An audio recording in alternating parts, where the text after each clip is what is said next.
Magnanakaw na. Ahas pa. Habang dugo ang nakadapa si Tiana sa putikan, yakap ang punit na drawing ng kambal, humahalakhak si Trisha kasama ang kanyang kabit.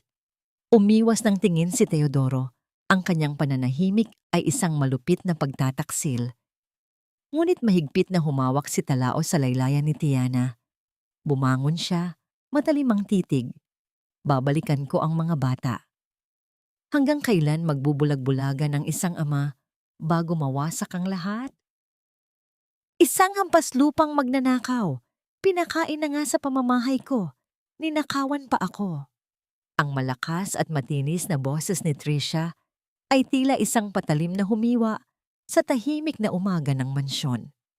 Kasabay ng malupit na akusasyon ay ang paghampas ng isang lukot na papel sa mismong mukha ni Tiana.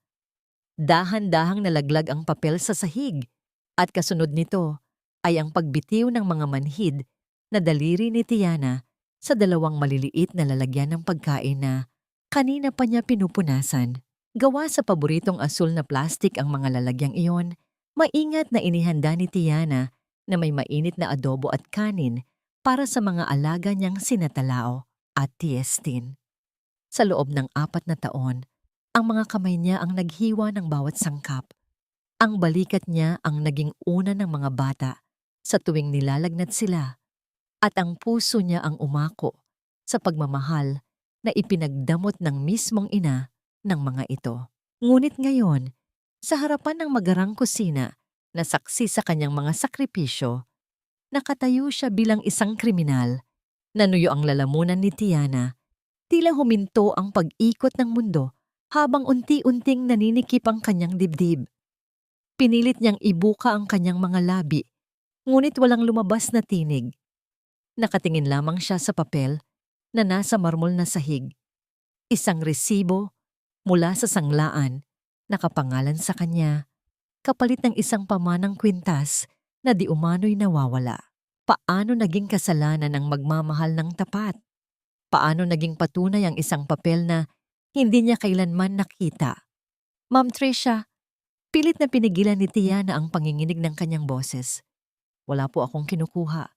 Hindi ko po kayang gawin yan sa inyo, lalo na sa mga bata. Para ko na po silang, huwag na huwag mong tatawaging anak ang mga anak ko. Nanlilisik ang mga matang putol ni Tricia. Suot ang isang mamahaling bestida na gawa sa sutla at may makapal na pampaganda sa mukha. Lumapit siya upang pandilatan ang hamak na yaya. Bakit? Akala mo ba, porket ikaw ang nagpapakain at nagpapalit ng damit nila, pwede mo na akong palitan dito? Isa ka lang hamak na katulong, at dahil sa inggit mo sa buhay ko, nagawa mong magnakaw. Hindi pa man nakakabawi si Tiana sa masasakit na salita. Biglang sumingit si Teresa, ang kapatid ng asawa ni Tricia. May mapanuyang ngiti sa mga labi ng babae habang sa pilitang hinablot ang lumang bayong na pinaglalagyan ng mga damit ni Tiana. Dito tayo magkakaalaman kung sino ang sinungaling. Bulyaw ni Teresa bago walang awang ibinuhos ang laman ng bayong sa sahig. Nagkalat ang mga pira-pirasong lumang damit ni Tiana. Kasamang nahulog ang isang maliit na kahon na gawa sa karton, pinalamutian ng mga pininturahang macaroni, ang tanging regalo ni Talao at Tiestin noong nakaraang kaarawan niya. Walang pag-aalinlangang tinapakan ni Teresa ang munting kahon. Nadurog ang mga macaroni sa ilalim ng kanyang mamahaling sapatos. Mula sa nayuping karton, sadyang hinugot ni Teresa ang isang walang lamang kahon ng alahas na yari sa asul na pelus. Ayan ang ebidensya. Matagumpay na iwinasiwas ni Teresa ang kahon. Tingnan mo nga naman, Tricia. Nilagay pa talaga sa basura ng mga bata para hindi mahalata. Napakagaling na manlilin lang. Umiling ng umiling si Tiana. Sunod-sunod na pumatak ang mga luha mula sa kanyang mga mata. Hindi po akin yan. Ma'am Teresa, alam niyo pong wala akong ganyang kahon. May naglagay po niyan sa gamit ko. Sa gitna ng kanyang pagmamakaawa, napadako ang paningin ni Tiana sa pintuan. Nakatayo roon si Teodoro, ang haligi ng tahanan at ama ng mga bata. Madilim ang mukha nito, nakakuyom ang mga palad at may matinding gulo sa kanyang mga mata. Subalit sa likuran nito ay mahigpit na nakakapit ang Donya, ang ina ni Teodoro. Nakita ni Tiana ang pagbulong ng matanda. Sa tainga ni Teodoro, mga salitang kasing lamig ng yelo. Huwag kang makialam, Teo. Utang natin ang kumpanya sa pamilya ni Tricia. Kung ipagtatanggol mo ang katulong na yan, babawiin nila ang lahat ng puhunan. Palayasin mo na siya bago pa lumaki ang iskandalo at tayo ang mapahiya sa lipunan. Tumingin si Tiana kay Teodoro. Nag-usap sila sa pamamagitan ng mga titig. Ang mga mata ni Tiana ay nagmamakaawa. Sumisigaw ng katotohanan na alam nilang dalawa. Sir Teo, kilala niyo ako. Alam ninyong hindi ako magnanakaw. Alam ninyong ibibigay ko ang buhay ko para sa mga anak ninyo. Subalit, dahan-dahang umiwas ng tingin si Teodoro. Pumikit ito nang mariin at tinalikuran ang nagaganap. Ang tahimik na pagtalikod na yon ay isang malupit na pagtataksil na higit pang masakit kaysa sa anumang sampal o akusasyon ni Tricia. Ang lalaking pinaglingkuran niya ng tapat. Ang amang madalas niyang makitang umiiyak ng palihim dahil sa kawalan ng pagmamahal ng asawa ay piniling maging duwag para sa ngalan ng yaman at utang na loob. Palayasin ang babaeng yan, utos ni Tricia sa mga gwardya. Mabilis na lumapit ang dalawang malalaking lalaki at hinawakan ang magkabilang braso ni Tiana. Pilit siyang kinaladkad patungo sa pintuan. Huwag po, Ma'am Tricia. Parang awa niyo na. Paano na ang mga bata? Hindi po sanay si Tiestin na matulog ng walang gatas. Si Talao po, inuubo pa sa gabi. Patuloy na nagmakaawa si Tiana. Hindi para sa sarili niya, kundi para sa mga paslit na may iwan sa isang malamig na palasyo. Biglang umalingaw-ngaw ang mabilis na yabag ng mga maliliit na paa mula sa hagdan. Tumakbo sina Talao at Tiestin. Basang-basa ng luha ang kanilang mga pisngi. Dumamba sila at mahigpit na yumakap sa mga binti ni Tiana. Mamaya na. Huwag po kayong aalis. Mamaya na. Humihikbing sigaw ng 4 na taong gulang na si Talao. Si Tiestin naman ay walang tigil sa pag-iyak habang pilit na inaabot ang mga kamay ng kanyang yaya. Ang pagtawag ng mama ay nagpasiklab sa galit ni Tricia. Mabilis siyang lumapit at marahas na hinigit ang mga bata palayo kay Tiana. Nagsisigaw ang kambal, kumakawag ang maliliit na braso sa hangin upang maabot ang babaeng tanging nagbigay sa kanila ng init ng isang pamilya. Sinubukan ni Tiana na abutin ang maliliit na daliri ni Tiestin, ngunit sadyang mas malakas ang hatak ng mga gwardya. Ang huling imaheng nakita ni Tiana, bago siya tuluyang itulak palabas ng mansyon, ay ang duguang puso sa mga mata ni Teodoro, na hanggang sa huli ay nanatiling walang kibo sa isang gilid, habang ang mga anak niya ay nag-iiyakan sa bisig ng isang inang walang pakialam. Isang malakas na tulak ang nagpabagsak kay Tiana sa labas ng mataas na tarangkahan ng mansyon. Bumuhos ang malakas na ulan, tila sumasabay sa pag-iyak ng kanyang kaluluwa. Ang malamig na tubig ay mabilis na bumasa sa kanyang manipis na damit. Sa kanyang harapan, dahan-dahang sumara ang dambuhalang gate na gawa sa bakal. Ikinulong ang buong mundo niya at ang nag-iisang dahilan ng kanyang paggising araw-araw. Nakatungkod ang mga kamay ni Tiana sa maputik na kalsada. Nanginig ang kanyang buong katawan, hindi dahil sa lamig ng ulan, kundi sa tindi ng kawalan ng katarungan. Sa kalagitnaan ng mga nakakalat niyang damit sa putikan, napansin niya ang isang bagay. Isang pirasong makaroni na pininturahan ng kulay dilaw upang magmukhang araw. Ito ang natira sa dinurog na kahon ng mga bata. Gamit ang kanyang nanginginig at puno ng putik na mga daliri, maingat na pinulot ni Tiana ang munting bagay. Dahan-dahan niya itong inilapit sa kanyang dibdib at doon, sa ilalim ng madilim at walang awang kalangitan, tahimik siyang umiyak. Walang boses, walang sigaw. Tanging ang pamumuo ng isang matinding pangako sa kanyang sarili na hindi ito ang magiging huling pagkikita nila. Pinilit niyang bumangon. Binitbit niya ang kanyang sirang bayong at ang natitirang dignidad sa kanyang pagkatao. Nagsimula siyang maglakad palayo, sa mayamang subdibisyon, nag-iisa sa gitna ng unos. Subalit sa kalagitnaan ng masukal na ulan at madilim na kalsada, hindi niya napansin ang pag-ilaw ng dalawang bilog na liwanag mula sa likuran. Isang itim na sasakyan ng tahimik na umaandar.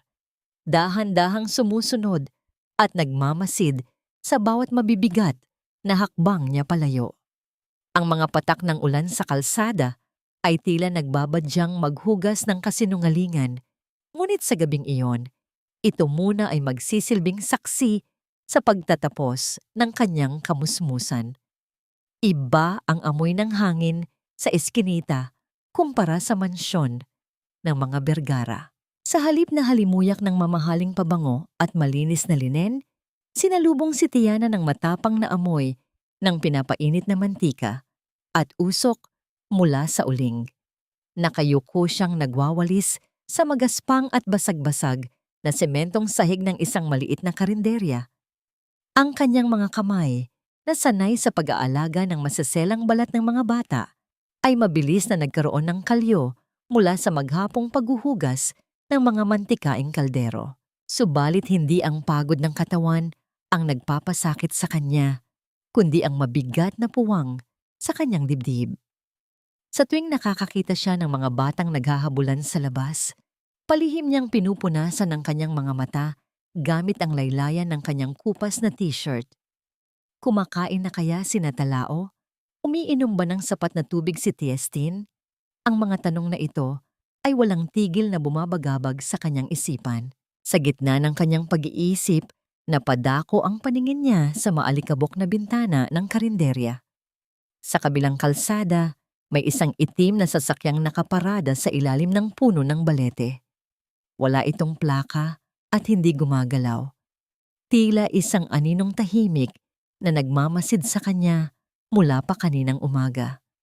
Bago pa man niya ito mapagmasdan ng maigi, tinawag na siya ng may-ari ng tindahan upang maghain ng sabaw sa mga bagong customer. Samantala, 1 milya ang layo mula sa mausok na eskinita, ang mansyon ng mga Vergara ay mistulang isang malamig na palasyo. Nakaupo si Tricia sa harap ng kanyang malapad na salamin, maingat na nagpapahid ng matingkad na pulang lipstick. Sa kanyang likuran, sa isang sulok ng malawak at marangyang kwarto, nakaupo si Natalao at Tiestin. Wala silang imik, ngunit patuloy ang pagtulo ng mga luha sa kanilang namumugtong mga mata. Pwede ba? Tumigil na kayo sa kaiiyak? Biglang bulyaw ni Tricia, inihagis ang kanyang mamahaling brush sa ibabaw ng mesa. Humarap siya sa 2 bata. Ang kanyang muka ay baluktot sa inis. Masisira ang make-up ko sa inyo. 2 araw na kayong ganyan. Kung gusto nyo ang basurerang yaya na yon, sumunod kayo sa kanya sa lansangan. Hindi sumagot ang kambal. Ang kanilang mga tinig, na dati punong-puno ng halakhak sa tuwing nakikipaglaro kay Tiana, ay tuluyan ng naglaho. Pumasok ang 2 katulong na may dalang mga pilak na bandehado, naglalaman ng inihaw na salmon at nilutong karne ng baka. Inilapag nila ito sa harapan ng mga bata. Subalit ni hindi man lang ito, sinulyapan ni Natalao at Tiestin. Ipinulupot lamang nila ang kanilang maliliit na braso sa kanilang mga tuhod. Mas piniling yakapin ang sarili sa halip na tikman ang pagkaing walang halong pagmamahal. Padabog na tumayo si Tricia. Inayos ang kanyang kumikinang na bestida at naglakad palabas ng kwarto nang hindi man lang tiningnan muli ang mga anak. Para sa kanya, ang mga ito ay simpleng palamuti lamang na madaling palitan ng mga bagong laruan. Kinagabihan, tahimik na bumukas ang pinto ng nursery. Pumasok si Teodoro, ang kanyang mga balikat ay nakababa mula sa bigat ng maghapong pagpapanggap sa kumpanya. Sinalubong siya ng isang nakakabinging katahimikan. Wala si Tricia sa bahay. Muli itong dumalo sa isang pagtitipon kasama ang kanyang mga kaibigan sa mataas na lipunan. Lumapit si Teodoro sa kama ng mga bata. Nakita niya ang mga pinggan ng pagkain na nanigas na sa lamig. Hindi man lang nagalaw. Nakahiga si Natalao at Tiestin, nakadilat ang mga mata at nakatitig sa kisame. Ang kanilang mga muka ay maputla, inagawa ng sigla at pangarap. Umupo si Teodoro sa gilid ng kama. Dahan-dahan niyang hinaplos ang buhok ni Talao. Nagbabaka sakaling makita ang matamis na ngiti ng kanyang anak. Ngunit walang reaksyon ng bata. Tila ba ang mga kaluluwa nila ay sumama kay Tiana nang gabing palayasin ito sa ulan. Kinabig ni Teodoro ang kanyang mga anak palapit sa kanyang dibdib.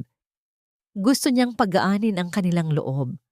Naalala niya kung paano sila kantahan ni Tiana tuwing gabi upang makatulog. Ibinuka ni Teodoro ang kanyang mga labi upang awitin ang paborito nilang oyayi mula sa probinsya. Subalit walang lumabas na musika. Pilit niyang inalala ang mga liriko, isang simpleng kanta tungkol sa pag-ibig at bituin. Ngunit tanging mga numero ng negosyo at mga kontrata ang pumasok sa kanyang isipan. Nabasag ang boses ni Teodoro. Isang mainit na luha ang tumulo mula sa kanyang mata. Bumagsak sa pisngi ni Tiestin. Sa sandaling iyon, tinamaan siya ng isang napakasakit na katotohanan. Isa siyang bilyonaryo na kayang bumili ng kahit anong gusali sa syudad, ngunit wala siyang kakayahang bigyan ng kapayapaan ang sarili niyang mga anak. Ang haligi ng tahanan ay unti-unting gumuguho sa sarili nitong karuwagan. Ipinagpalit niya ang nag-iisang ilaw ng kanilang buhay para sa isang huwad na reputasyon. Lumipas ang ilang oras, natulog si Teodoro sa sahig sa tabi ng kama ng kambal. Takot na iwan ang mga ito. Subalit sa kalagitnaan ng madaling araw, nagising siya sa isang kakaiba at mabigat na paghinga. Agad siyang bumangon at sinipat si Tiestin. Ang maliit na katawan ng bata ay panginginig ng matindi. Nang idampi ni Teodoro ang kanyang palad sa noon ng anak, tila siya napaso sa sobrang init. Nag-aapoy sa lagnat si Tiestin. Ang mga mata nito ay bahagyang nakatirik at ang paghinga ay kinakapos. Dinalaw ng matinding panik ang buong pagkatao ni Teodoro. Binuhat niya ang walang malay na bata at sumigaw upang tawagin ang kanyang asawa. Tumakbo siya patungo sa master bedroom, umaasang naroon ang ina upang tumulong. Ngunit nang itulak niya ang pinto, tanging malamig na hangin mula sa aircon ang sumalubong sa kanya. Ang malaking kama ay maayos at walang gusot. Ang pintuan ng malaking kabinet ay bahagyang nakabukas, nagiiwan ng nakakasulasok na amoy ng matapang na pabango at alak. Wala si Tricia. Sa oras na nag-aagaw buhay ang kanyang sariling anak, ang ina nito ay nagpapakasaya sa piling ng iba. Mahigpit na niyakap ni Teodoro ang nanghihinang si Tiestin habang karga sa kabilang braso ang umiiyak na si Talao. Tumakbo siya palabas ng mansyon patungo sa kanyang sasakyan. Wala na siyang pakialam sa sasabihin ng kanyang ina. Wala na siyang pakialam sa pangalan ng pamilya. Kusa niyang tinapakan ang pedal ng gas, umaarangkada sa gitna ng madilim na kalsada. Kasabay ng pag-alis ng kanilang sasakyan, isang mahaba at matinis na palahaw ng sirena mula sa malayo ang pumunit sa nakakabinging katahimikan ng madaling araw. Isang tunog na nagbabadya ng panganib at isang napakahabang gabi. Walang pakialam si Teodoro sa lalim ng baha na humahampas sa gilid ng kanyang mamahaling sasakyan. Ang tanging mahalaga sa kanya ay ang nag-aapoy na katawan ni Tiestin na nakasandal sa kanyang dibdib habang mahigpit na nakakapit naman sa kanyang manggas ang nanginginig na si Talao. Binaliwala niya ang mga lubak at makipot na eskinita ng isang mahirap na komunidad. Puno ng takot at desperasyon ang kanyang mga mata habang pilit na hinahanap ang maliit na karinderya kung saan ipinagtabuyan ng kanyang asawa ang kaisa-isang taong nagbigay ng tunay na kalinga sa kanyang mga anak. Ang malalaking patak ng ulan na bumabayo sa bubong ng sasakyan ay tila nakikipagsabayan sa mabilis at mabigat na pintig ng kanyang puso. Sa loob ng madilim at tumutulong bubungan ng maliit na karinderya, nagulat si Tiana nang umalingaw-ngaw ang sunod-sunod at nagmamadaling pagkatok mula sa kinakalawang na pintuang bakal. Nang mabuksan niya ito, bumungad sa kanya ang isang taan-awing dumurog sa kanyang kaluluwa. Ang makapangyarihang CEO na si Teodoro Vergara, basang-basa ng ulan, walang suot na sapatos, at tahimik na lumuluha sa kanyang harapan habang kalong ang walang malay na si Tiestin at hila-hila ang umiiyak na si Talao. Ang lalaking tinitingala ng buong lipunan ay nakaluhod ngayon sa putikan. Nagmamakaawa, ang boses ay paos at basag. Habang binabanggit ang pangalan niya upang humingi ng tulong, walang pag-aalinlangan at hindi na nag-isip pa ng anumang sama ng loob, mabilis na pinapasok ni Tiana ang mag-aama. Isinara niya ang pinto upang harangin ang lamig ng bagyo.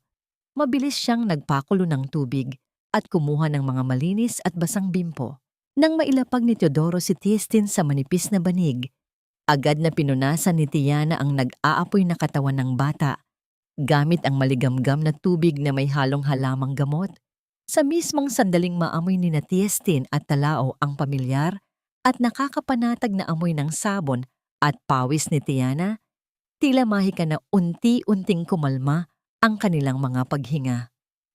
Huminto sa pag-iyak si Talao at mahigpit na yumakap sa baywang ng dalaga. Inilubog ang muka sa pamilyar na init ng kanyang pangalawang ina. Ilang sandali pa, bahagyang iminulat ni Tiestin ang kanyang mga mata. Wala itong lakas upang magsalita, ngunit nang makita ang mukha ni Tiana na puno ng pag-aalala at pagmamahal, isang maliit na ngiti ang gumuhit sa mga labi ng paslit. Kumuha si Tiana ng isang mangkok ng simpleng lugaw na tira mula sa tinda kaninang umaga. Maingat niya itong hinipan at unti-unting isinubo sa bata. Ang batang ilang araw na tumanggi sa mga mamahaling pagkain sa mansyon ay tahimik at buong ganang nilunok ang murang pagkain mula sa mga kamay ng babaeng tunay na nagmamahal sa kanya. Nakatayo lamang sa isang sulok si Teodoro, pinagmamasdan ng tahimik na himala sa loob ng masikip at mahirap na dampa. Ang matinding bigat na ilang araw niyang pinasan ay biglang naglaho, napalitan ng isang malalim at nakapapawing pagod na kapayapaan. Dahil sa labis na panghihina ng emosyon at katawan, napaupo siya sa isang maliit na upuang kahoy at napapikit. Nang masigurong mahimbing nang natutulog ang kambal, tahimik na kumuha si Tiana ng isang manipis, ngunit malinis na kumot. Dahan-dahan niya itong ipinatong sa nanginginig na mga balikat ng bilyonaryo. Sa hindi inaasahang pagkakataon, nang maramdaman ni Teodoro ang presensya ni Tiana, kusang sumandal ang kanyang ulo sa gilid ng baywang ng dalaga. Isang malalim na buntong hininga ang pinakawala ng lalaki bago mahinang bumulong ng isang taos-pusong pasasalamat na bumasag sa lahat ng pader sa pagitan nilang dalawa. Wala siyang pakialam sa amoy ng usok o sa dumi ng paligid. Sa sandaling iyon, natagpuan niya ang tunay niyang tahanan. Hindi umalis si Tiana sa kanyang kinatatayuan. Hinayaan niyang makahanap ng pahinga ang pagod na ama. Gamit ang kanyang nanginginig na mga daliri, napakabagal at napakaingat na hinaplos niya ang magusot na noo ni Teodoro. Pilit na pinapakinis ang mga linya ng problema at takot na nakaukit doon. Sa ilalim ng andap-andap na liwanag ng nag-iisang bombilya, nakita niya na hindi ito isang makapangyarihang pinuno ng kumpanya, kundi isang wasak na amang nangangailangan din ng kalinga. Ang simpleng pagdikit ng kanilang balat ay nagdala ng isang tahimik at matinding kilig sa puso ng dalaga, isang damdaming matagal na niyang ibinaon sa limot dahil sa agwat ng kanilang katayuan. Ngunit sa labas ng nakapinid na pinto, sa gitna ng patuloy na buhos ng ulan, isang itim na anino ang tahimik na nagmamasid sa siwang ng bintana bago mabilis na naglakad palayo sa dilim.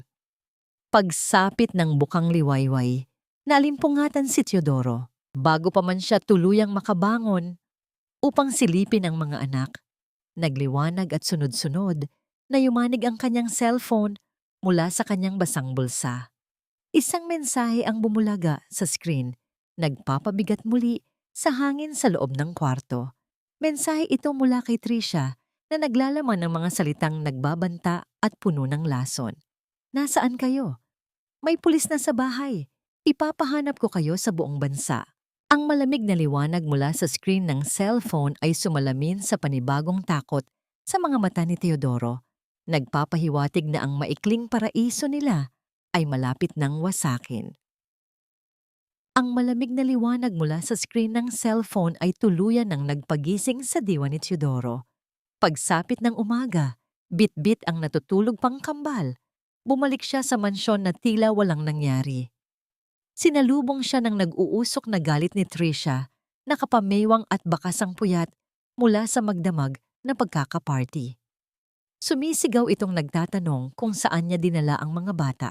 Walang emosyong sumagot si Teodoro na dinala niya ang kambal sa isang pribadong klinika dahil nag-aagaw buhay si Tiestin sa lagnat habang nagpapakasaya ang kanilang ina. Natigilan si Trisha, panandali ang kinain ng hiya nang marinig ang katotohanan, ngunit mabilis ding tinalikuran ang mag-aama upang sagutin ang isang palihim na tawag sa kanyang telepono na tinawag niyang love. Pinagmasdan ni Teodoro ang likod ng kanyang asawa at sa sandaling iyon, tuluyan na niyang pinatay ang anumang natitirang pag-asa para sa kanilang huwad na pamilya. Pagsapit ng tanghali, sa isang tagong bahagi ng syudad, tahimik na inabot ng isang pribadong investigador ang isang makapal na brown envelope kay Teodoro. Hindi muna ito binuksan ng bilyonaryo, ngunit ang pagtango ng lalaki sa kanyang harapan ay sapat na upang kumpirmahin na nagsisimula nang gumulong ang kanyang plano. Alam niyang hindi siya maaaring magpadalos-dalos. Kailangan niyang magtiis at maging matalino upang makakuha ng matibay na ebidensya para sa buong kustodya ng kanyang mga anak bago niya tuluyang wasakin ang makasariling mundo ni Trisha at Teresa. Habang nag-aabang ang buong mansyon sa mga susunod na hakbang ni Teodoro, may isang maliit na pinto sa likuran ng karinderya ang sadyang hindi nakakandado. Tuwing sasapit ang dilim, matapos umuwi ng may-ari ng tindahan, tahimik na naghahanda si Tiana ng 3 karagdagang plato sa ibabaw ng maliit at inaanay na mesa.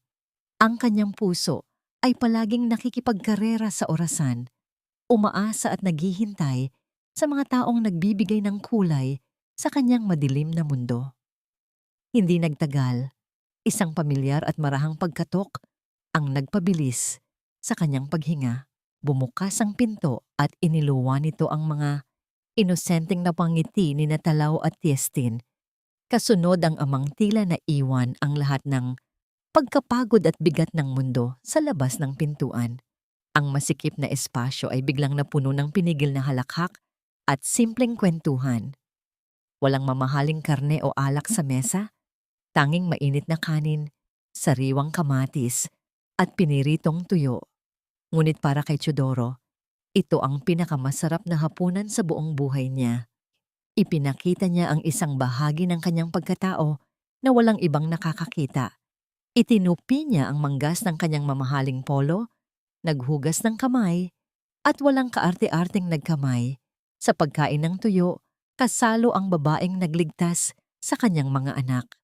Pinapanood siya ni Tiana, ang mga mata ay puno ng paghanga at isang tahimik na pagmamahal na pilit niyang ikinukubli. Nang sabay nilang abutin ang pitsel ng tubig upang magsalin, nagtama ang kanilang mga kamay. Isang mainit na kuryente ang dumaloy mula sa kanilang mga balat, patungo sa kanilang mga dibdib, tila nagpatigil sa pag-ikot ng mundo. Hindi inalis ni Teodoro ang kanyang kamay. Sa halip, dahan-dahan niyang ipinatong ang kanyang malalaking daliri sa ibabaw ng nanginginig na kamay ni Tiana. Nagkatitigan sila. Sa ilalim ng andap-andap na ilaw ng dampa, ang kanilang mga mata ay nag-usap ng mga salitang hindi pa handang aminin ng kanilang mga labi.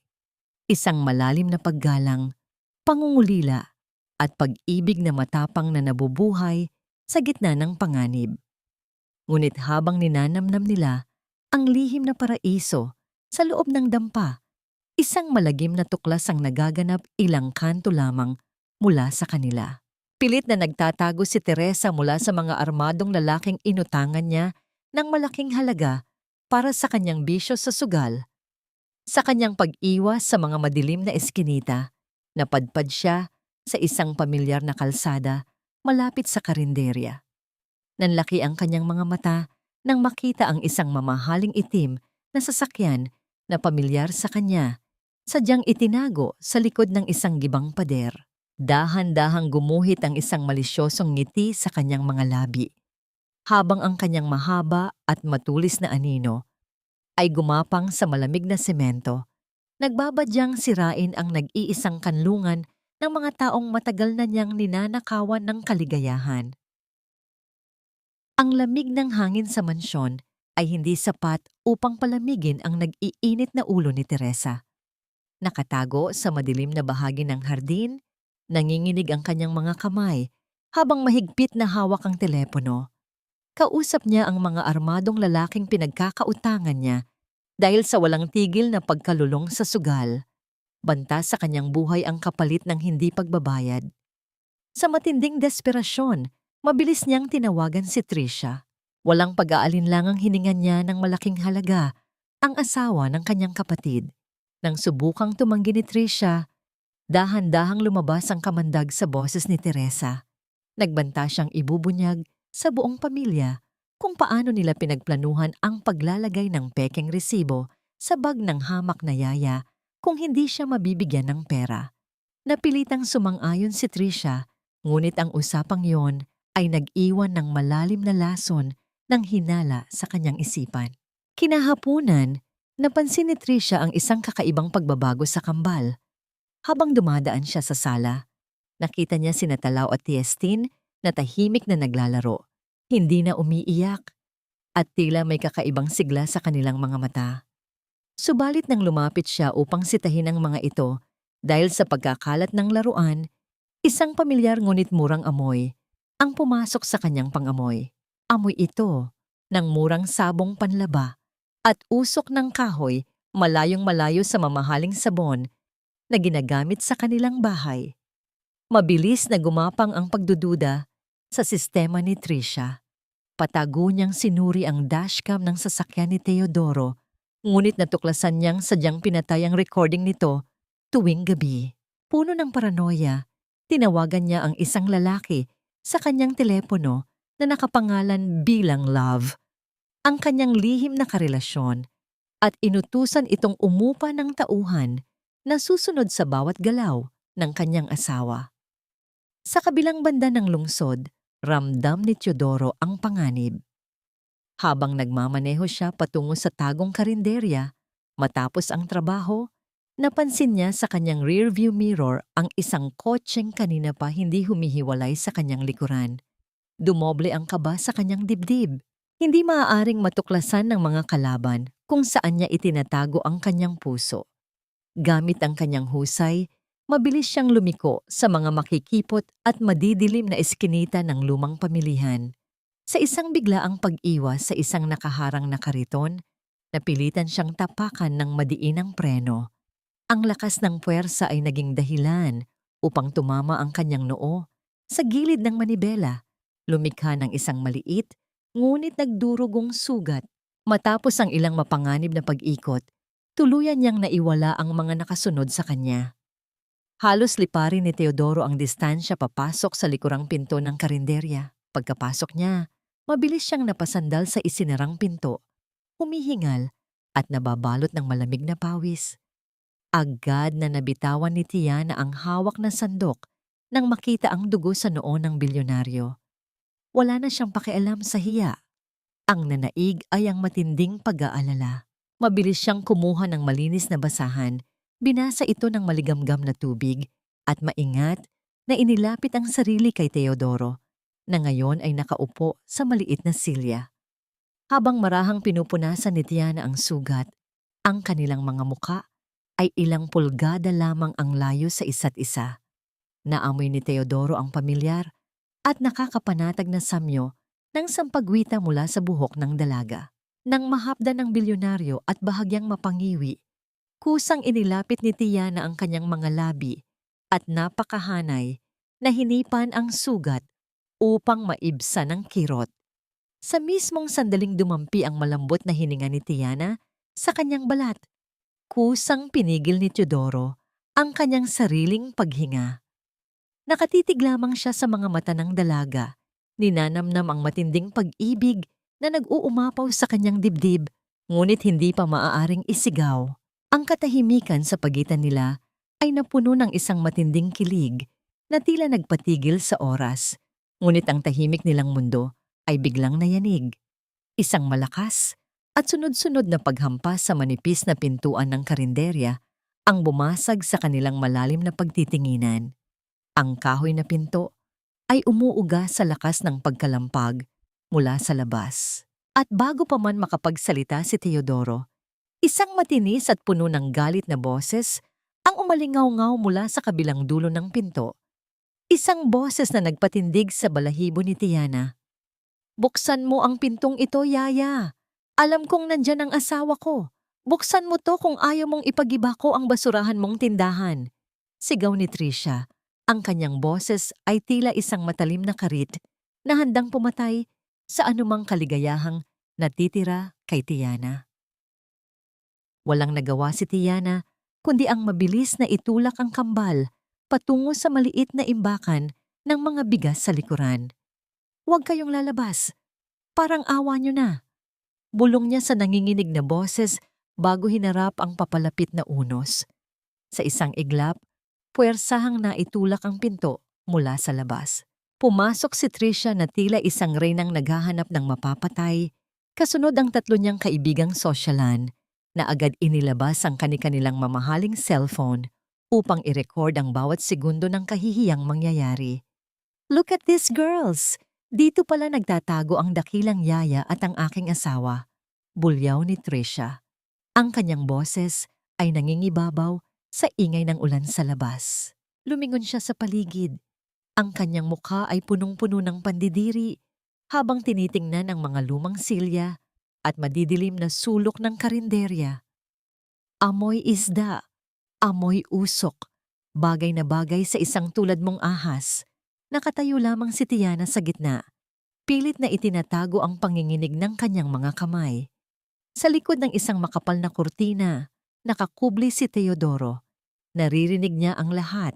Nakakuyom ang kanyang mga palad hanggang sa mamuti ang kanyang mga buko-buko. Gustong-gusto niyang lumabas. Gustong-gusto niyang protektahan si Tiana at saktan ng babaeng mapang-api. Ngunit isang imahe ang pumigil sa kanya, ang mukha ng kanyang mga anak sa korte. Kung lalabas siya ngayon, gagamitin ito ni Tricia bilang ebidensya ng pangangalo niya upang makuha ang buong kustodya ni Natalao at Tiestin. Kailangan niyang manatiling anino. Kahit na ang puso niya ay unti-unti nang nadudurog sa bawat salitang ibinabato kay Tiana, hindi nakatanggap ng sagot si Tricia, kaya lalo itong nagalit. Mabilis siyang lumapit at sa isang iglap, dumapo ang isang malakas na sampal sa kaliwang pisngi ni Tiana. Ang lakas ng impact ay naging dahilan upang mapaling ang mukha ng dalaga at halos mawalan siya ng balanse. Hindi pa nasiyahan, hinablot ni Tricia ang isang malaking kaldero ng nilagang baka na nakapatong sa kalan. Buong lakas niya itong itinapon sa sahig. Humampas ang bakal sa semento, kumalat ang mainit na sabaw at mga gulay sa putikan. Tila sinasagisag ang pangarap ni Tiana na dahan-dahang winawasak. "Ano? Hindi ka sasagot? Nasaan si Teodoro? Alam kong nandito siya." Sigaw ni Tricia habang tinatadyakan ng mga silya. "Magsalita ka, kabit! O baka naman pati dila mo ay ibinenta mo na para sa pera ng asawa ko." Dahan-dahang itinaas ni Tiana ang kanyang ulo. Ang kanyang pisngi ay nagsisimula ng mamaga at mamula. Ngunit ang kanyang mga mata ay hindi nagpapakita ng takot. "Maaari niyo po akong saktan, Ma'am Tricia. Maaari niyo pong itapon ang lahat ng niluto ko. Pero hindi niyo kailanman mababago ang katotohanan na mas malinis ang konsensya ng isang hamak na tindera kaysa sa isang inang kinalimutan na ang sariling mga anak para sa sariling luho." Isang nakakabinging katahimikan ang namayani. Matapos ang mga salitang yon, namutla si Tricia sa galit. Susugod pa sana siya, ngunit pinigilan na siya ng kanyang mga kaibigan dahil sa takot na baka may makakita sa kanila mula sa labas. "Magbayad ka na, Yaya. This video will destroy you. Hinding-hindi ka na makakahanap ng trabaho kahit bilang tagalinis ng banyo." Pagbabanta ni Tricia bago padabog na lumabas kasama ang kanyang grupo. Iniwan ng karinderya na tila dinaanan ng isang malakas na bagyo. Nang tuluyan ng mawala ang ingay ng kanilang sasakyan, dahan-dahang lumabas si Teodoro mula sa likod ng kurtina. Ang kanyang mga mata ay puno ng pait at pagsisisi. Lumapit siya kay Tiana na ngayon ay nakaluhod na sa sahig. Pilit na pinupulot ang mga nagkalat na gulay habang tahimik na lumuluha. Hindi nakapagsalita si Teodoro. Lumuhod din siya sa tabi ng dalaga at dahan-dahang hinawakan ang kanyang namamagang pisngi. Sa dilim ng gabi, sa gitna ng wasak na karinderya, dahan-dahang iniyuko ni Teodoro ang kanyang ulo at banayad na idinampi ang kanyang mga labi sa pasa sa mukha ni Tiana. Isang mainit na luha mula sa bilyonaryo ang pumatak sa pisngi ng dalaga. Patawad! Patawad dahil kailangan mong magdusa para sa akin, bulong niya. Ang hapdi ng sampal ay tila naglaho, napalitan ng isang mapait, ngunit matamis na pangako ng pagmamahal na nabuo sa gitna ng kahihiyan. Subalit ang sandaling iyon ay naputol nang pumasok ang may-ari ng karinderya. Galit na galit ito at nanginginig sa takot dahil sa gulo. Tiana, hindi ko na kaya ito. Ayoko ng iskandalo. Simula ngayon, wala ka ng trabaho rito. Umalis ka na bago pa bumalik ang mga taong iyon at sunugin ang tindahan ko. Nalaglag ang huling piraso ng gulay mula sa kamay ni Tiana. Wala na siyang trabaho, wala na siyang tirahan, wala na siyang matataguan.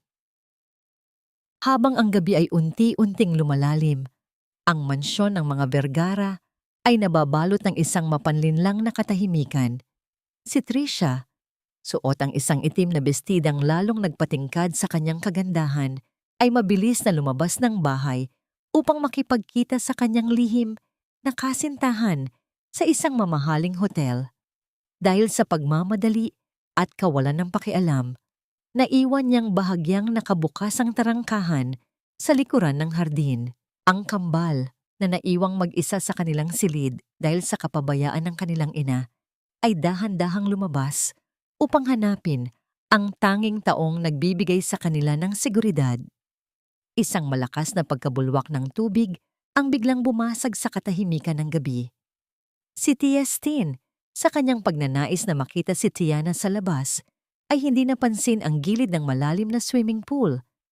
Mabilis na tumakbo si Manang Teresing, ang matandang tagapangalaga, nang marinig ang ingay. Ang kanyang puso ay tila hihinto sa kaba nang makita ang maliit na katawan ng bata na pilit na kumakawag sa ilalim ng asul na tubig. Gamit ang natitira niyang lakas, nagawa niyang hanguin ang bata. Ngunit si Tiestin ay maputla na at hindi humihinga ng maayos. Sa kabilang dulo ng lungsod, sa isang madilim at masikip na paupahan, nakaupo si Tiana sa sahig. Tinitingnan ang kanyang huling 5 piso.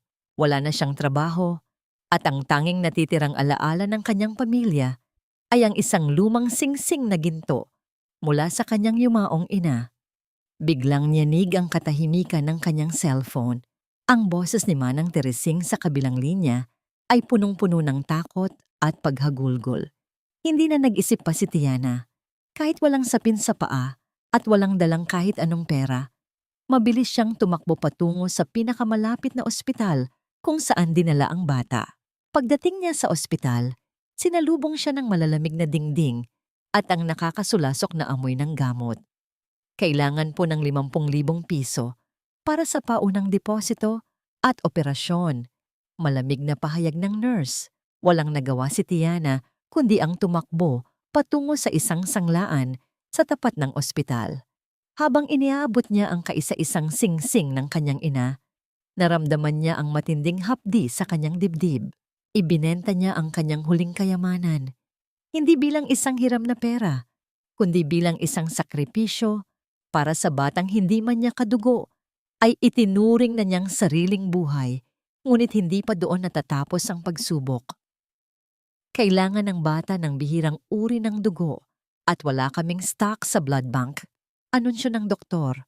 Nang malaman ni Tiana na tugma ang kanyang dugo kay Tiestin, agad siyang humiga sa matigas na kama ng laboratorio.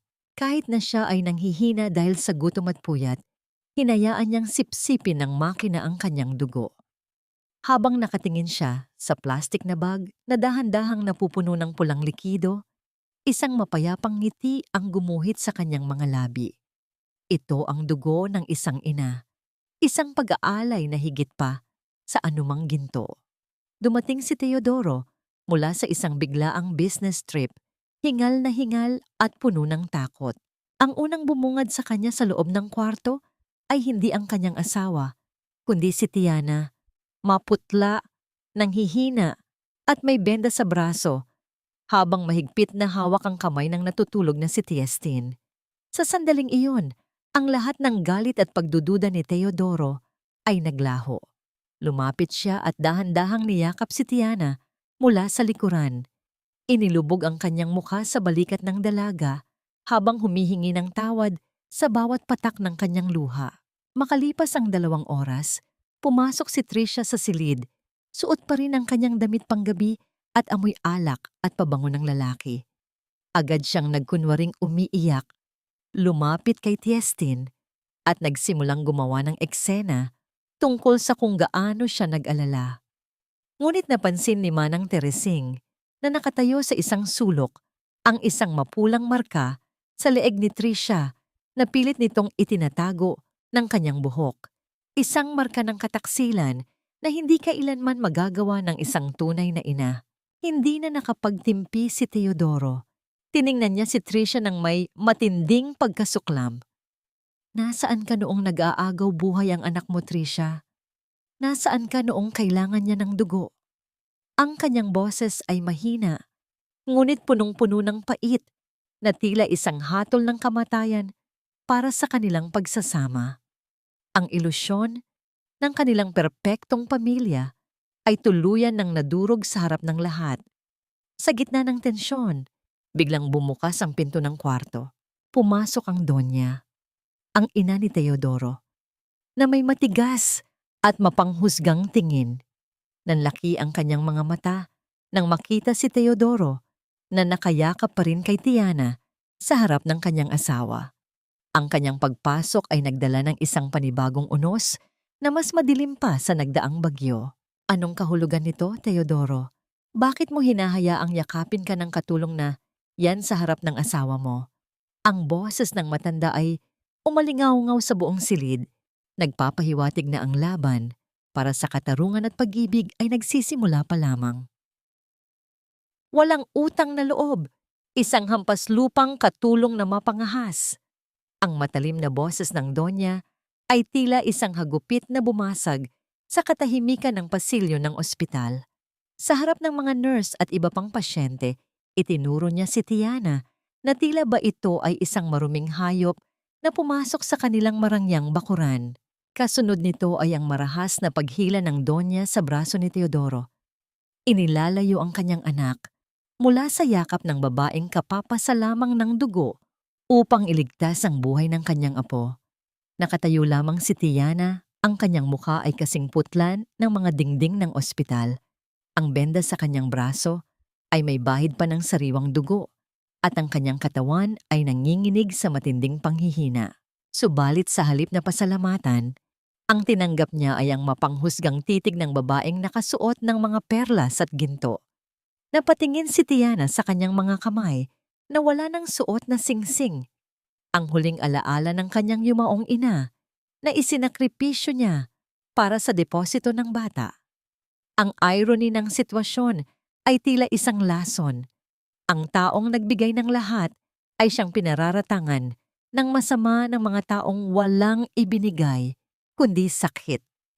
Ma, stop it. Si Tiana ang nagligtas kay Tiestin. Sigaw ni Teodoro. Ang kanyang boses ay puno ng pait at pagod. Ngunit mabilis siyang hinarap ng kanyang ina. Ang mga mata nito ay nanlilisik sa galit. Huwag kang mabulag, Teodoro. Nakalimutan mo na ba ang utang na loob natin sa pamilya ni Trisha? Bulong ng Donya, sapat na upang marinig ni Tiana ang bawat salitang tila mga pako na ibinabaon sa kanyang puso. Sila ang sumalba sa kumpanya natin nung malapit na tayong bumagsak. Kung ipagpapalit mo ang asawa mo sa isang katulong na magnanakaw, Mawawala sa atin ang lahat. Gusto mo bang maghirap ang mga anak mo dahil sa isang panandaliang haling? Nang muling humarap ang Donya kay Tiana, ang kanyang muka ay wala ng bahid ng emosyon. Sumunod ka sa akin sa labas. Ngayon din. Sa isang tahimik na sulok ng garden ng ospital, hinarap ng matanda si Tiana. Ang bawat salita niya ay punong-puno ng weaponized guilt na sadyang idinisenyo upang wasakin ang dignidad ng dalaga. Kung totoo mong mahal si Teodoro at ang mga bata, lalayo ka. Ikaw ang nagdadala ng malas sa pamilyang ito. Dahil sa'yo, nagkakagulo ang mag-asawa. Dahil sa'yo, nanganganib ang kinabukasan ng kumpanya. Isa kang mantsa sa malinis naming pangalan. Isang hamak na probinsyana na walang maidudulot kundi kahihiyan. Yumuko si Tiana. Ang mga luha niya ay dahan-dahang pumatak sa tuyong lupa. Tinanggap niya ang malupit na logic ng Donya. Sa kanyang isip, siya nga naman ay isang mahirap lamang, isang taong walang kapangyarihan kumpara sa yaman at koneksyon ng mga Bergara. Naisip niya ang kinabukasan ni Natalao at Tiestin. Ayaw niyang lumaki ang mga ito sa kahirapan dahil lamang sa kanya. Sa gitna ng kanyang panghihina, nagpasya si Tiana na gawin ang pinakamabigat na sakripisyo, ang bitawan ang kaisa-isang kaligayahang nahanap niya sa gitna ng unos. Kinagabihan, habang mahimbing na natutulog ang mga bata sa ilalim ng kalinga ng mga gamot, tahimik na lumabas si Tiana sa kwarto. Hindi siya nagpaalam kay Teodoro. Hindi siya muling sumulyap sa kambal dahil alam niyang hindi niya makakayanang humakbang palayo kung makikita niya muli ang kanilang mga mukha.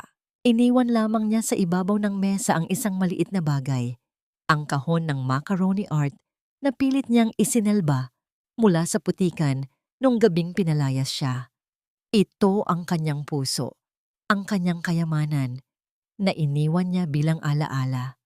Naglakad si Tiana patungo sa terminal ng bus. Ang kanyang mga hakbang ay mabigat at walang direksyon.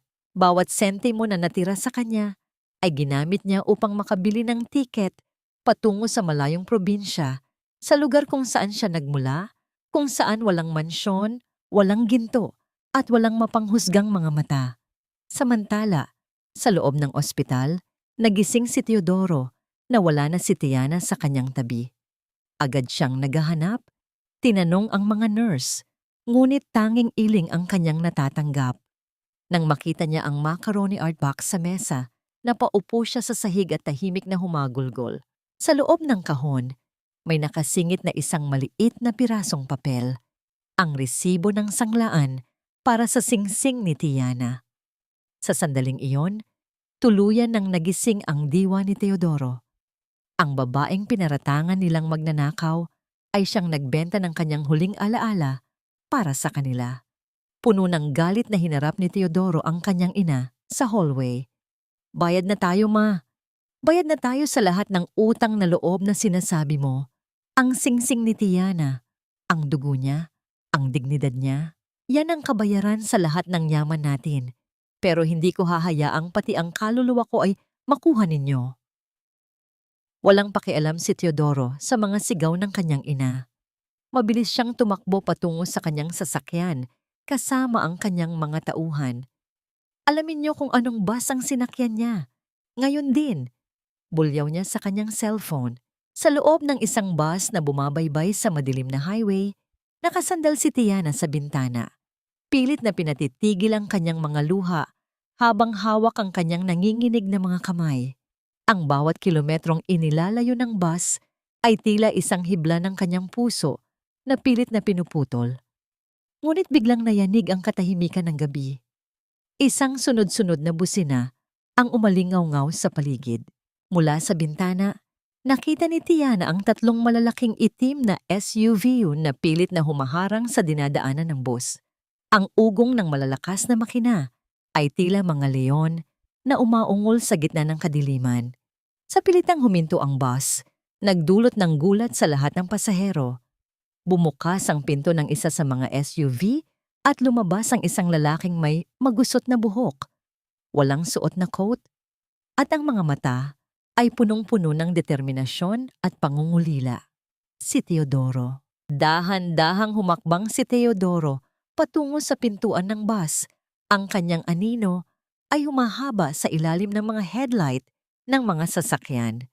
Ang katanungang bumabalot sa hangin ay tila isang sigaw na hindi mabigkas. Mayroon pa bang puwang para sa pagpapatawad sa gitna ng napakaraming sakit?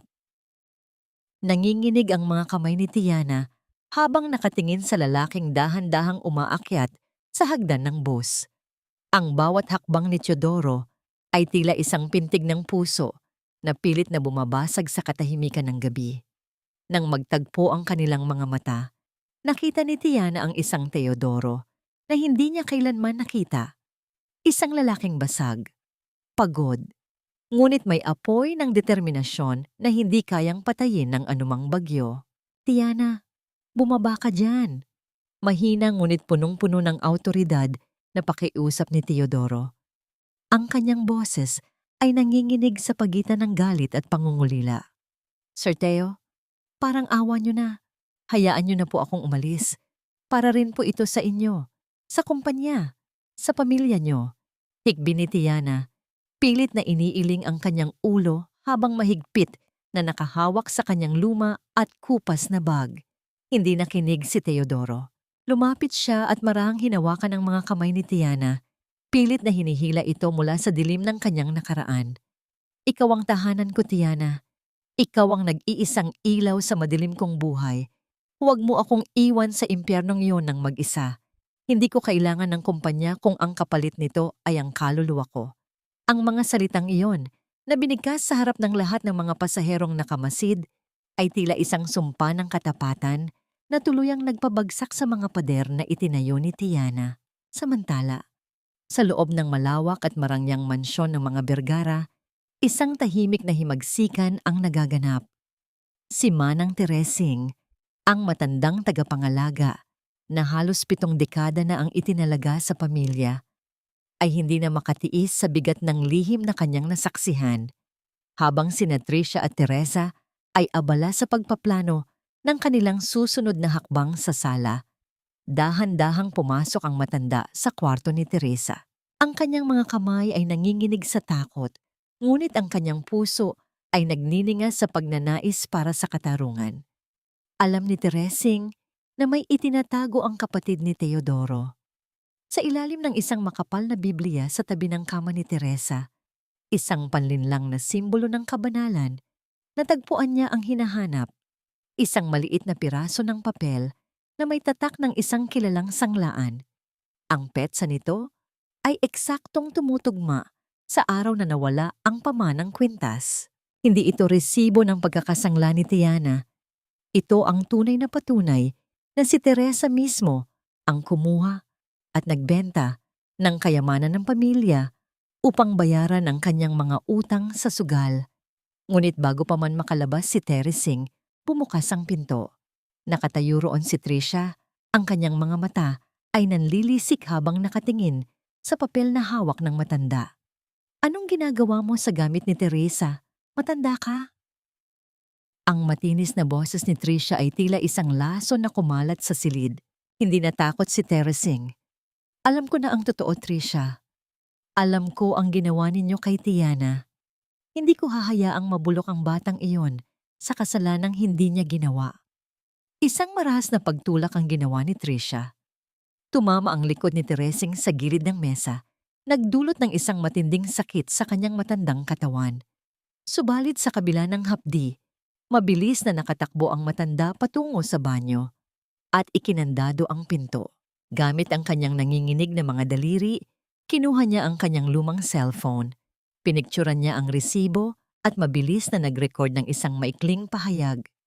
Teodoro, anak, pakinggan mo ito. Hawak ko ang resibo. Si Teresa ang nagnakaw. Pinag-isipan nila ang lahat. Pinindot ni Teresing ang send sa eksaktong sandali na marinig niya ang malakas na kalabog mula sa pinto. Sinisira na ni Tricia at Teresa ang kahoy upang patahimikin ang nag-iisang saksi sa kanilang krimen. Sa gitna ng highway, sa gilid ng kalsada kung saan nakatayo sina Teodoro at Tiana, Sabay na tumunog ang cellphone ng bilyonaryo. Tahimik nilang pinakinggan ang boses ni Teresing at tinitigan ang larawan ng resibo. Ang bawat salita ay tila isang matalim na espada na humiwa sa bawat kasinungalingan ni Tricia at Teresa. Ang mukha ni Teodoro ay nagbago. Ang dating pait ay napalitan ng isang malamig at nakakatakot na galit. Ngayon, alam ko na ang lahat. Bulong ni Teodoro. Ang kanyang mga mata ay nakatingin sa kawalan. Hindi lang sila magnanakaw ng gamit, Tiana. Magnanakaw din sila ng buhay. Mabilis na isinakay ni Teodoro si Tiana sa kanyang SUV. Bumalik tayo sa mansyon. Tatapusin na natin ang lahat ng ito. Subalit habang mabilis na humaharurot ang sasakyan, pabalik sa syudad, muling tumunog ang telepono ni Teodoro. Sa kabilang linya, narinig nila ang tunog ng basag na porselana at ang matinis na tawa ni Tricia. Kasunod ang isang nakakabinging katahimikan. Isang matinding kaba ang gumapang sa dibdib ni Tiana. May masama nang mangyayari. Sir Teo, bilisan niyo po. Baka kung ano nang ginawa nila kay Manang Teresing. Sigaw ni Tiana habang mahigpit na nakakapit sa upuan. Ang gabi ay tila lalong nagdilim. Nagbababadya ng isang madugong pagtutuos kung saan ang katotohanan ay may napakamahal na kabayaran. Nabalot ng nakakabinging ingay ng humaharurot na sasakyan ang kalsada patungo sa mansyon. Sa loob ng SUV ang mga kamay ni Teodoro ay mahigpit na nakakapit sa manibela. Ang kanyang mga buko-buko ay puting-puti na sa tindi ng pagkakahawak. Hindi siya nagsasalita, ngunit ang bawat hininga niya ay punong-puno ng nagbabagang galit. Pagdating sa tarangkahan, hindi na niya hinintay na bumukas ito ng kusa. Mabilis siyang bumaba at sinalubong ang gwardya upang pilit na buksan ang daan. Sa loob ng mansyon, dinatnan nila ang isang nakakahindik na eksena. Nakadapa sa sahig ng pasilyo si Manang Teresing. May kaunting sugat sa noo at basag ang kanyang salamin. Nakatayo sa harap niya sina Tricia at Teresa, hingal na hingal at bakas ang takot sa kanilang mga mukha. Akmang susugod si Tiana upang tulungan ang matanda. Ngunit isang mabilis na senyas mula kay Teodoro ang pumigil sa kanya. Sa halip na sumabog sa galit, isang nakakatakot na katahimikan ang namayani sa bilyonaryo. Lumapit siya kay Tricia, tinitigan ito ng diretso sa mga mata at sa halip na manumbat ay malamig na ngumiti. Ayusin niyo ang sarili niyo, sabi ni Teodoro. Ang kanyang boses ay walang anumang emosyon na tila isang dambuhalang yelo. May malaki tayong pagtitipon bukas para sa ating 5th anibersaryo. Ayokong may makitang kahit anong gulo sa harap ng mga bisita. Manang Teresing, dadalhin ka ni Tiana sa kwarto mo para makapagpahinga. Nagtaka sina Tricia at Teresa. Akala nila ay tapos na sila. Ngunit ang pagiging mahinahon ni Teodoro ay nagbigay sa kanila ng huwad na kapanatagan. Inisip ni Tricia na baka natakot si Teodoro sa banta ng kanyang pamilya o baka hindi nito nakuha ang mensahe ng matanda. Dahil sa labis na kayabangan, mabilis na bumalik ang pagiging mapagmataas ni Tricia. Inatupag niya ang pagbili ng pinakamahal na kwintas na brilyante para sa gaganaping gala. Hindi alam na ang bawat sentimong ginagastos niya ay ang huling patak ng kanyang marangyang buhay. Habang abala ang lahat sa paghahanda para sa engranding gabi, tahimik namang kumilos si Teodoro sa likod ng mga anino. Sa loob ng kanyang opisina, kasama ang kanyang mga abogado, pinirmahan niya ang mga dokumento para sa isang hostile takeover ng kumpanya ng pamilya ni Tricia. Ang utang na loob na naging tanikala niya sa loob ng maraming taon ay dahan-dahan niyang pinuputol sa pamamagitan ng pagbili sa bawat share ng kanilang negosyo. Kasabay nito ay ang paghahanda ng custody decree na maglalayo sa kanyang mga anak mula sa impluwensya ng kanilang ina. Sa isang lihim na safe house sa labas ng syudad, ligtas na kapiling ni Tiana ang kambal. Pinagmamasdan niya sina Talao at Tiestin na masayang naglalaro sa hardin, malayo sa sigawan at panlilinlang ng mansyon. Magiging maayos na ang lahat, bulong ni Tiana habang hinahaplos ang buhok ni Tiestin. Sa sandaling iyon, naramdaman niya ang tunay na kapayapaan. Isang kapayapaang alam niyang panandalian lamang bago ang huling pagtutuos. Sumapit ang gabi ng anibersaryo. Ang mansyon ay napuno ng malalakas na ilaw, mamahaling alak, at ang ingay ng matataas na lipunan. Suot ang kanyang pinakaeleganteng tuksido, pumasok si Teodoro sa kwarto ng kanyang ina, ang Donya. Marahan niyang inayos ang perlas sa leeg ng matanda. Ngunit ang kanyang mga mata sa salamin ay tila mga mata ng isang maninila. Ngayong gabi ma, bulong ni Teodoro sa tainga ng kanyang ina, makikita mo ang totoo mong pinoprotektahan. Makikita mo kung anong klaseng halimaw ang pinalaki mo sa loob ng pamamahay na ito. Ang Donya ay nakaramdam ng isang matinding kilabot, isang kaba na hindi niya maipaliwanag, habang tinitingnan ang malamig na mukha ng kanyang anak. Sa gitna ng malakas na tawanan ng mga bisita at ang nakakasilaw na kislap ng mga alahas, lumabas si Tricia sa entablado. Hawak ang baso ng champagne. Ngumiti siya para sa mga kamera. Tinatawag ang kanyang mapagmahal na asawa upang samahan siya sa harap ng lahat. Ngunit sa paghakbang ni Teodoro patungo sa entablado, ang bawat ilaw sa buong mansyon ay biglang namatay. Nag-iiwan sa lahat sa gitna ng isang nakabibiminging kadiliman. Isang dambuhalang LED screen sa likuran ni Tricia ang biglang nagliwanag. At ang unang imaheng lumabas doon ay hindi ang kanilang mga litrato ng kasal, kundi ang isang katotohanang magpapabagsak sa lahat ng kanilang itinatago. Ang nakabibinging katahimikan sa loob ng ballroom ay tila isang mabigat na kumot na bumalot sa bawat bisitang naroroon. Sa gitna ng kadiliman, tanging ang malaki at maliwanag na LED screen ang nagbibigay ng liwanag at ang bawat mata ay nakatuon sa gumagalaw na imahe sa harap. Hindi ito ang inaasahang montage ng tamis at pagmamahalan ng mag-asawang Vergara. Ang bumungad sa lahat ay ang malinaw na kuha mula sa CCTV ng isang mamahaling hotel.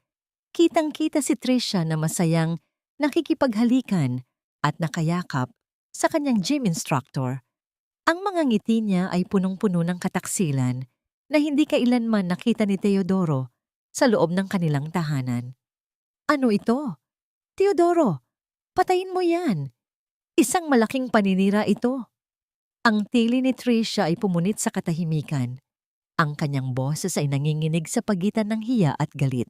Sinubukan niyang abutin ng technician, ngunit hinarangan siya ng mga bodyguard ni Teodoro.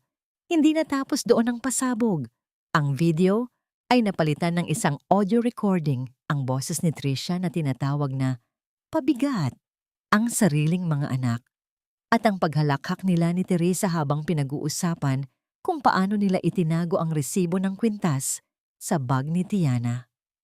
Ang bawat salitang lumalabas sa speaker ay tila mga sampal na dumudurog sa pagkatao ni Tricia sa harap ng mataas na lipunan. Ang mga bisitang kanina lamang ay humahanga sa kanya ay nagsimula na ng magbulungan. Ang kanilang mga tingin ay puno ng pangungutya at pandidiri. Dahan-dahang humakbang si Teodoro patungo sa gitna ng entablado. Hawak niya ang mikropono. Ang kanyang muka ay tila isang estatwang gawa sa bato. Walang emosyon, ngunit ang kanyang mga mata ay naglalayab sa katarungan. Sa loob ng 5 taon, naniwala ako sa isang huwad na pangarap. Naniwala ako na ang utang na loob sa pamilya mo, Tricia, ay sapat na dahilan para manatili ako sa isang impyerno. Ang boses ni Teodoro ay malalim at malamig, umaalingaw-ngaw sa bawat sulok ng ballroom. Lumingon siya kay Teresa na kanina pa sinusubukang magtago sa likod ng mga bulaklak. At ikaw, ate, ang sarili kong dugo. Ipinagpalit mo ang dangal ng isang inosenteng babae para lamang sa bisyo mo sa sugal. Iwinasiwas ni Teodoro ang tunay na resibo mula sa sanglaan, ang papel na naging ebidensya ng kanilang kasalanan. 4 na taon mong ipinakulong ang kaluluwa ni Tiana sa isang kasalanang ikaw ang gumawa. Napaluhod ang Donya sa kanyang upuan, ang kanyang mga kamay ay nakatakip sa kanyang bibig habang humihagulgol. Sa sandaling iyon, natanto ng matanda na ang perlas na pilit niyang pinoprotektahan ay isa palang bulok na kabibe at ang babaeng itinaboy niya ay ang kaisa-isang hiyas na nagligtas sa kanyang pamilya. "This is over," sabi ni Teodoro habang iniaabot kay Tricia ang isang makapal na folder. Narito ang mga dokumento para sa annulment at ang custody decree. Wala kang makukuha kahit isang sentimo. At ang kumpanya ng pamilya mo? Hawak ko na ang lahat ng shares ninyo simula kaninang hapon. Wala na akong utang na loob sa inyo. Kinuha nyo na ang kaluluwa ko, pero hinding-hindi ko na ibibigay ang mga anak ko. Nagsisigaw si Tricia, naglulupasay sa sahig habang pilit na inaabot ang laylayan ng tuxedo ni Teodoro. Ngunit tinalikuran siya ng lalaki nang walang anumang pag-aalinlangan. Ang mga kaibigan ni Tricia na kanina ay kasama niya sa pag-record ng kahihiyan ni Tiana ay kanya-kanya ng iwas ng tingin, tila hindi siya kilala. Maging ang sariling ina ni Tricia ay lumapit at binigyan siya ng isang malakas na sampal bago ito lumakad palayo, hiyang-hiya sa kahihiyang dinala ng anak sa kanilang pangalan. Lumakad si Teodoro palabas ng ballroom, binabagtas ang pasilyo na puno ng mga taong nagbibigay daan sa kanya. Sa bawat hakbang niya, naramdaman niya ang unti-unting paggaan ng kanyang dibdib. Ang nakakasulasok na amoy ng mamahaling pabango at kasinungalingan ay napalitan ng sariwang hangin ng gabi. Ang katarungan ay nakamit na, ngunit ang kanyang puso ay nananatiling balisa. Mabilis siyang sumakay sa kanyang sasakyan at pinasibad ito patungo sa safe house kung nasaan sina Tiana at ang mga bata.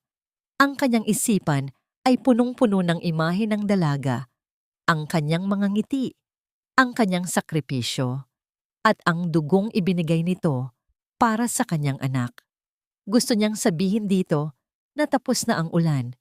Gusto niyang lumuhod at humingi ng tawad sa lahat ng sakit na idinulot niya. Pagdating sa safe house, mabilis na bumaba si Teodoro. Ngunit bago pa man siya makapasok, napansin niya ang isang bagay na nagpatigil sa pintig ng kanyang puso. Ang gate ay bahagyang nakabukas. Ang pintuan ng bahay ay wasak ang lock at malayang nakabukas, hinahayaan ang malamig na hangin na pumasok sa loob. "Tiana! Talao! Tiestin!" Sigaw ni Teodoro habang tumatakbo sa loob. Sinalubong siya ng isang nakakabiinging katahimikan. Ang mga laruan ng mga bata ay nakakalat sa sahig at ang paboritong shawl ni Tiana ay naiwan sa ibabaw ng sofa. Tila mabilis itong nahulog mula sa kanyang mga balikat. Walang tao sa loob. Ang tanging naririnig ay ang mahinang ihip ng hangin mula sa bukas na bintana. Tila isang babala na ang tagumpay ni Teodoro ay may kalakip na panibagong panganib. Ang kaba sa dibdib ni Teodoro ay tila isang tambol na mabilis na humahampas sa bawat sulok ng kanyang pagkatao. Napatakbo siya sa bawat silid ng safe house, hinahawi ang mga kurtina at tinitingnan ang ilalim ng bawat kama. Ang malamig na pawis ay gumugulong sa kanyang muka habang ang mga imahe ng paghihiganti ni Tricia ay bumabalot sa kanyang isipan.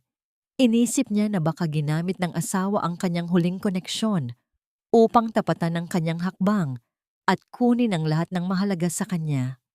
"Tiana! Talao! Nasaan kayo?" Ang pasigaw na tawag ni Teodoro ay bumasag sa katahimikan ng gabi, ngunit tanging ang sarili niyang echo ang sumasagot sa kanya.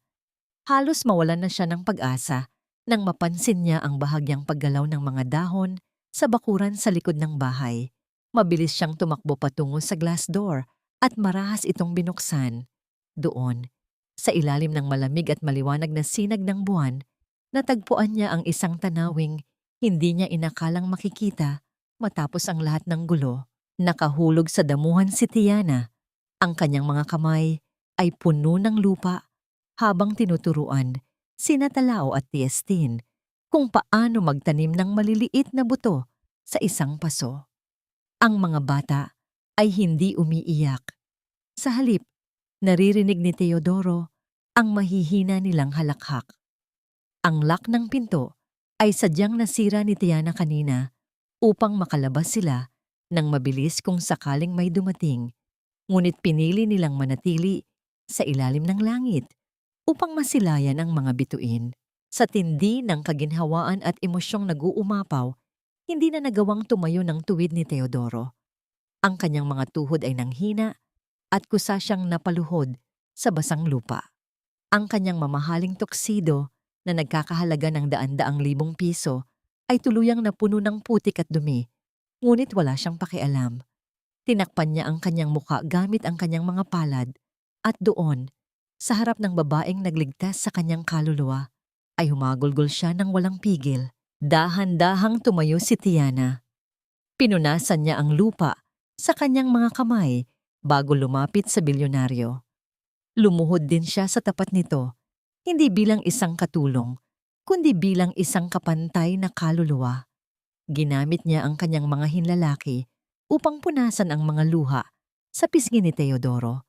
Ang kanyang hawak ay kasing gaan ng ihip ng hangin. Tapos na ang ulan, Teo, mahinang bulong ni Tiana. Ang paggamit niya sa palayaw ng lalaki ay tila isang basbas ng kapatawaran. Wala na ang mga aninong humahabol sa atin. Malaya na kayo. Umangat ang tingin ni Teodoro. Ang kanyang mga mata ay punong-puno ng pagsisisi at tapat na pag-ibig. Patawad, Tiana. Patawad sa bawat sandaling hinayaan kitang masaktan. Patawad sa bawat sampal na tinanggap mo para sa amin. Umiling si Tiana. Isang matamis at mapayapang ngiti ang gumuhit sa kanyang mga labi. Ang sugat sa pisngi ay mabilis na naghihilom, Teo. Pero ang pag-ibig na ibinigay niyo sa akin, iyon ang mananatili. Hindi mo kailangang humingi ng tawad sa pagpili sa iyong mga anak. Sa gitna ng kanilang pag-uusap, lumapit ang kambal. Si Talao ay yumakap sa leeg ni Teodoro, habang si Tieste naman ay humawak sa kanyang kamay. Ang batang ilang buwang na nahimik dahil sa trauma ay dahan-dahang tumingala sa kanyang ama. Isang maliit na tinig ang lumabas mula sa kanyang mga labi, isang salitang tila isang himala na nagpabago sa buong mundo ni Teodoro. Papa. Nanlaki ang mga mata ni Teodoro. Binuhat niya ang kanyang anak at mahigpit na niyakap. Muling naluha sa tuwa dahil sa wakas ay narinig niyang muli ang boses ng kanyang supling. Humarap siya kay Tiana. Ang kanyang determinasyon ay mas matatag pa sa anumang kumpanya. Hindi ko na kayo bibitawan, pangako ni Teodoro. Kayo ang tunay kong yaman. Ikaw ang magiging bagong ilaw ng aming tahanan, Tiana. Hindi bilang yaya, kundi bilang asawa ko at ina ng mga anak ko. Inilapit ni Teodoro ang kanyang mukha kay Tiana. Isang marahang halik ang idinampi niya sa noo ng dalaga, puno ng paggalang at pasasalamat, bago ito dahan-dahang bumaba patungo sa kanyang mga labi. Isang matamis, tapat, at matagal na halik ang naganap sa ilalim ng sikat ng buwan. Isang pangako ng bagong simula na walang halong kasinungalingan. Kinuha ni Teodoro ang duguang macaroni art necklace na palaging bitbit ni Tiana at buong pagmamalaking isinuot ito sa ibabaw ng kanyang taksido. Ang mamahaling damit ay maaaring marumi na, ngunit ang puso niya ay mas malinis na kaysa sa dati. Habang ang unang sinag ng araw ay dahan-dahang sumisilip sa abot-tanaw, naglakad silang apat pabalik sa loob ng bahay. Ang bawat hakbang nila sa damuhan ay nag-iiwan ng bakas ng isang pamilyang binuo, hindi ng dugo, kundi ng sakripisyo at wagas na pag-ibig. Ang gabi ng lagim ay natapos na at ang bukang liwayway ng kanilang bagong buhay ay punong-puno ng pag-asa. Isang taon na ang lumipas mula nang ang madilim na bagyo ay tuluyang lumisan sa bakuran ng mga Vergara. Sa ilalim ng maliwanag na sikat ng araw, ang amoy ng sariwang luto na adobo at bagong saing na kanin ay humahalimuyak sa loob ng isang maayos at malinis na kainan, ang sariling restaurant ni Tiana. Hindi na siya ang yaya na nakatungo. Siya na ngayon ang may-ari ng sarili niyang pangarap. Suot ang isang simpleng puting bestida at ang matatamis na ngiti na hindi na kailanman mabubura ng kahit anong pait. Isang pamilyar na itim na sasakyan ang huminto sa tapat. Hindi ang dating matikas at nakakatakot na bilyonaryo ang bumaba, kundi ang isang Teodoro na masaya at payapa ang mukha. Kasunod niya ang kambal na sina Talao at Tiestin na ngayon ay masigla ng nagtatakbuhan at nagtatawanan. Bit-bit ni Teodoro ang mga papeles ng legal na adopsyon. Ngayon, sa harap ng batas at ng Diyos, si Tiana na ang opisyal na ina ng 2 bata. Mamaya na. Sabay na sigaw ng kambal habang yumayakap sa kanyang baywang. Binuhat ni Tiana si Tiestin at hinalikan sa pisngi, habang si Talao naman ay abalang nagpapakita ng kanyang mga bagong drawing. Sa isang sulok ng restaurant, isang matandang babae ang tahimik na nakaupo ang donya. Wala na ang kanyang mga mamahaling perlas at ang mapagmataas na tingin. Dahan-dahang lumapit si Tiana at inihain ang paboritong sabaw ng matanda. Sa kauna-unahang pagkakataon, hinawakan ng donya ang kamay ni Tiana. Ang kanyang mga mata ay puno ng pagsisisi. "Patawarin mo ako, Tiana," mahinang bulong ng matanda. Ang kanyang boses ay nanginginig sa hiya. "Masyado akong nabulag sa yaman at pangalan. Ngayon ko lang naintindihan na ang tunay na kayamanan ay ang pag-ibig na ibinigay mo sa aking mga apo. Salamat sa hindi pagsuko sa amin." Isang tapat na ngiti ang isinagot ni Tiana. "Lahat tayo ay nagkakamali, Donya. Ang mahalaga ay narito na tayo ngayon, magkakasama bilang isang tunay na pamilya." Ang pagpapatawad ni Tiana ay hindi dahil nakalimutan niya ang sakit, kundi dahil mas pinili niyang magpatuloy sa buhay na walang bitbit na mabigat na nakaraan. Ang kapayapaan sa pagitan nila ay ang huling piraso ng puzzle na bumuo sa kanilang tahanan. Habang nagpapakasaya ang pamilya Vergara, ang tadhana naman ay may sariling paniningil sa mga taong naghahasik ng kasamaan. Si Tricia, matapos ang iskandalong yumanig sa lipunan, ay tuluyan ng iniwan ng lahat. Ang kanyang love, na gym instructor, ay kinuha ang lahat ng natitirang pera niya bago siya talikuran. Ngayon, namumuhay siya sa isang maliit na paupahan, mag-isa at puno ng pait. Pinapanood sa malayo ang masayang buhay ng pamilyang dati ay kinuha niya para sa sarili. Si Teresa naman ay nahaharap sa mga kasong sibil dahil sa kanyang mga utang at pagnanakaw, isang malupit na karma para sa taong ginawang negosyo ang kasinungalingan. Lumapit si Teodoro kay Tiana at niyakap ito mula sa likuran habang pinagmamasdan ang kambal na naglalaro. "Handa ka na ba para sa ating bagong simula, Mrs. Vergara?" Bulong niya. Lumingon si Tiana at isinandal ang kanyang ulo sa balikat ng asawa. "Matagal na akong handa, Teo. Dahil kahit saan man tayo dalhin ng buhay, alam ko nang hindi na ako maliligaw. Ikaw at ang mga bata ang aking kompas."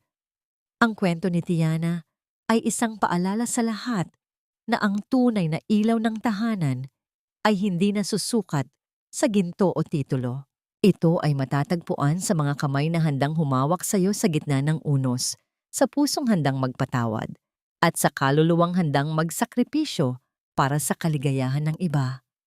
Ang pamilya ay hindi lamang tungkol sa dugo. Ito ay tungkol sa mga taong hindi kailanman bibitiw, anuman ang mangyari. Sa huling sinag ng araw na tumatama sa kanilang masayang hapagkainan, isang bagong kabanata ang nagsisimula. Isang buhay na puno ng pag-asa, pagmamahal, at wagas na kapayapaan.